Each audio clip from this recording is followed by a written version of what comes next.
Hello friends, welcome to UP board trick. मैं कृष्ण कुमार आप सभी लोगों का यूपी बोर्ड ट्रिक में हार्दिक स्वागत करता हूं।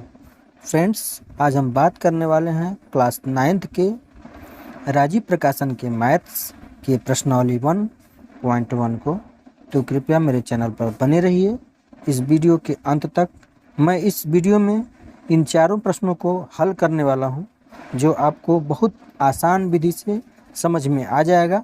तो चलिए शुरू करते हैं। दिया है क्या एक शून्य एक परिमेय संख्या है? क्या इसे आप p बटे क्यू के रूप में लिख सकते हैं, जहां p और q पूर्णांक हैं और q जीरो के बराबर नहीं है? तो बिल्कुल कह सकते हैं जीरो पूर्णांक संख्या परिमेय संख्या होती है। हाँ, सही बात है। क्यों? क्योंकि 0/, हम 2 लिख सकते हैं, 0/1 लिख सकते हैं, 0/3 लिख सकते हैं, 0/4 लिख सकते हैं। मतलब कुछ भी लिख सकते हैं। हम जीरो के बाद कुछ भी लिख सकते हैं। यदि जीरो ऊपर है और संख्या नीचे है, यानी वह पूर्णांक संख्या है, परिमेय संख्या है। अब इसके रूल भी हैं, कुछ रूल हैं, इसको हम जान लेते हैं।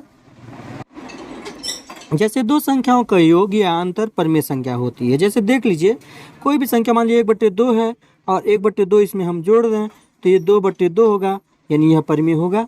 यदि हम 1/2 में 1/2 हम घटा दें तो 2 का लसा 2 होगा, 1 का 0 होगा।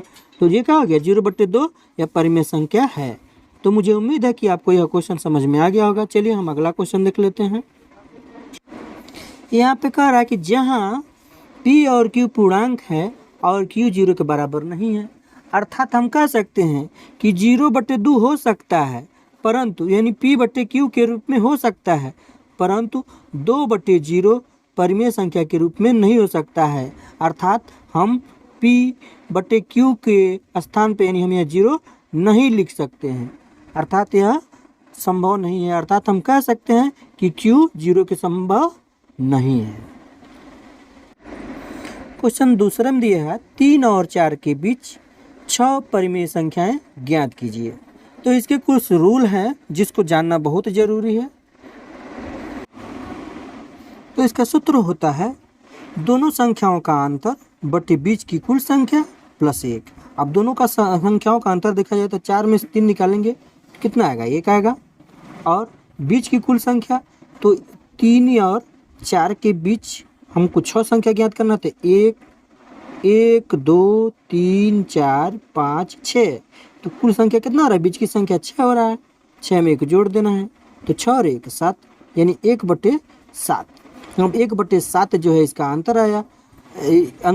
मतलब कुल जो है इसका हल होगा। अब इसको क्या करेंगे? हम 3 में यानी पहली संख्या में हम इसको जोड़ देंगे, यानी 1/7 जोड़ देंगे। तो 7 तरीके कैसे 22, 22/7 हो जाएगा।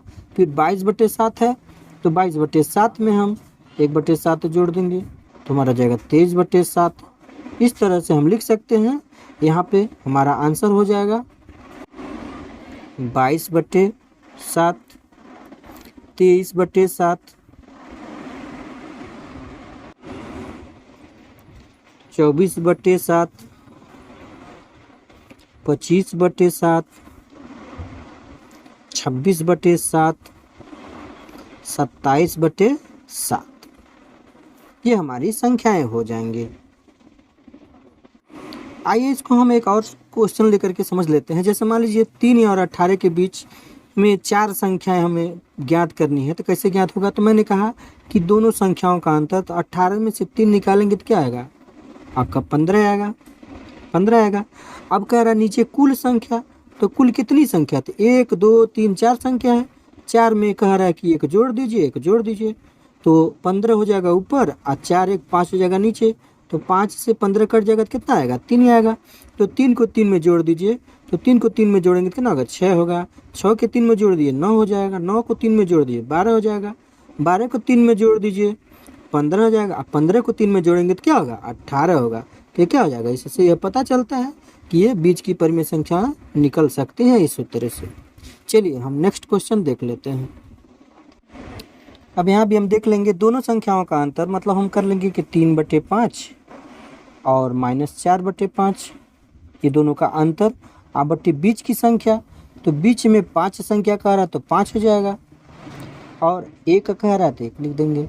अब इसको हम हल करेंगे, तो जब इसको हल करेंगे तो 5 5 का लसा 5 होगा, ये 3 में से 4 निकलेगा तो 1 होगा, और नीचे है 5 में जोड़ देंगे 6, तो 6 का 5 में गुणा कर देंगे तो कितना आ जाएगा 1/30, यानी 1/30 हमको इन सब संख्याओं को में जोड़ते जाना है, सारी संख्याएं प्राप्त हो जाएंगी।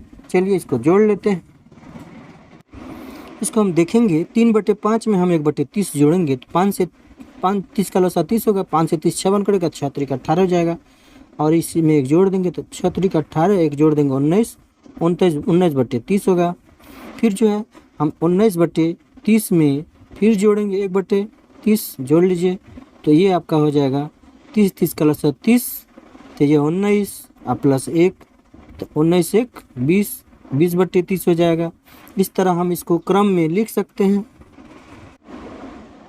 इस तरह से हम इसको लिख सकते हैं 19/30, 20/30, 20/30, 21/30, 22/30, 23/30, और ये क्या है 24/30 का ही रूप है। जैसे हम इसको यहाँ लिख लें 24/30, और इसको हम यदि 6 से काटें तो 6 चौक 24 और 6 पचे 30, ये 4/5 यही है। इसी तरह से इसको भी हम लिख सकते हैं 18/30, 18/30 को भी यदि हम काटें 6 3 18 और 6 5 30, तो देखा जाए तो 3/5 ये है, यानी ये संख्या ऐसे भी हो सकती है। कुछ लोग इसको ऐसे भी लिख सकते हैं, जैसे 31/50, 32/50, 33/50, 34/50, 35/50, 36/50, इसको लिख सकते हैं 36/50, 37/50, 38/50, 39/50, 39/50, 40/50। थोड़ा सा देखिएगा, जैसे मान लीजिए इसको हम काट दें 10 से, इसको हम काट दें 10 चौक 40 और 10 पचे 50, ये क्या हो जाएगा, ये हमारा हो जाएगा 4/5, ये हमारा क्या होगा 4/5 ही होगा। जो यहाँ देखा जाए तो यहाँ 4/5 दिखाई दे रहा है। उसी तरह इसको हम समझ सकते हैं, जैसे मान लीजिए ये हमारा है 30/50, इसको मान लें 30/50, तो इसको हम भी काट दें 10 तिहाई 30, 10 पचे 50, तो ये 3/5 यहाँ दिखाई दे रहा है। अतः हम ऐसे भी लिख सकते हैं, ये 30/50 होगा ना, 31/50, 32/50, तो यह भी क्रम हो सकता है। तो यह भी आंसर सही है, वो भी आंसर सही है। तो फ्रेंड्स, वीडियो आपको अच्छा लग रहा है तो कृपया चैनल को लाइक करें, सब्सक्राइब करें और बगल में घंटी जरूर दबाएं। क्वेश्चन नंबर 4 में दिया है, नीचे दिए गए कथन सत्य हैं या असत्य हैं, कारण के साथ अपने उत्तर दीजिए। तो पहला जो दिया, प्रत्येक प्राकृत संख्या एक पूर्ण संख्या होती है, ये सत्य है, ये सत्य है। कैसे सत्य है? क्यों? क्योंकि कोई भी संख्या हम लिख सकते हैं कि कोई भी संख्या जैसे 1 2 3 4 5 इत्यादि कोई भी संख्या परिमेय संख्या होती है। दूसरा क्वेश्चन कह रहा है, प्रत्येक पूर्णांक एक पूर्ण संख्या होती है, ये असत्य है, ये असत्य है। कैसे असत्य है? क्यों? क्योंकि कोई भी संख्या पूर्ण संख्या नहीं होती है।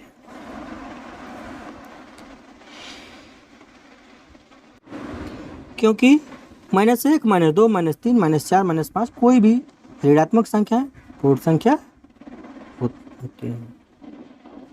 चलिए क्वेश्चन नंबर 3 देख लेते हैं। यहाँ भी प्रत्येक परिमेय संख्या एक पूर्ण संख्या होती है, यह भी गलत है, यह भी असत्य है। क्यों असत्य है? क्योंकि इसके कारण है।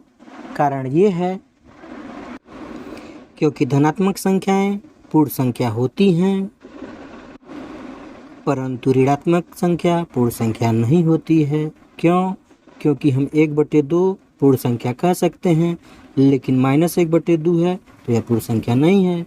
2/3 2/3 हमारा पूर्ण संख्या है, परंतु -2/3 पूर्ण संख्या नहीं है। कोई भी संख्या है 3/5 यह पूर्ण संख्या नहीं है, -7/5 पूर्ण संख्या नहीं है, लेकिन यदि वही 4/5 है, धनात्मक है, तो पूर्ण संख्या है। फ्रेंड्स, मैं संख्या के बारे में वीडियो बना चुका हूँ। आप मेरे इस चैनल के प्लेलिस्ट में जाकर संख्या पद्धति के सभी संख्याओं के बारे में अच्छे से गहन कर सकते हैं। आप उसे कॉपी में लिख सकते हैं, तो उसे अवश्य देख लें। तो गाइस, मुझे उम्मीद है कि मेरा यह पढ़ाया हुआ सारे क्वेश्चन आपको समझ में आ गए होंगे। तो चैनल को लाइक करें, सब्सक्राइब करें और बगल में घंटी ज़रूर दबाएं। नेक्स्ट चैप्टर लेकर के हम अगले वीडियो में हाजिर होंगे। तब तक के लिए थैंक्स फॉर वॉचिंग।